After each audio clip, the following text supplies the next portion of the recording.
Sementara itu di Bekasi, Jawa Barat, seorang anak tega menganiaya ayah kandungnya sendiri menggunakan linggis hingga meninggal dunia. Ironisnya pelaku tega membunuh hanya lantaran sang ayah tidur mendengkur.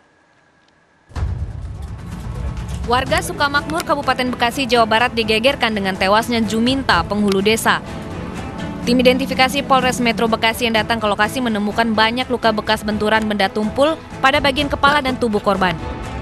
Pria lanjut usia ini dibunuh oleh anak kandungnya sendiri bernama Herman yang sudah ditangkap. Ironisnya pelaku tega menganiaya korban hanya lantaran dengkuran sang ayah saat tidur yang dianggap mengganggu.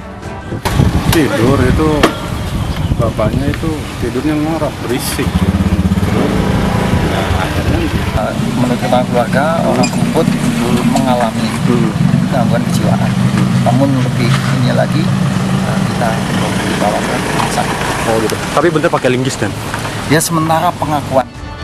Jasad korban kemudian dievakuasi ke Rumah Sakit Polri Kramat Jati, Jakarta Timur untuk dilakukan otopsi. Polisi masih menggali keterangan pelaku untuk mengetahui motif pembunuhan, termasuk memeriksa kejiwaannya. Dari Kabupaten Bekasi, Jawa Barat, Didit Junaidi, iNews melaporkan.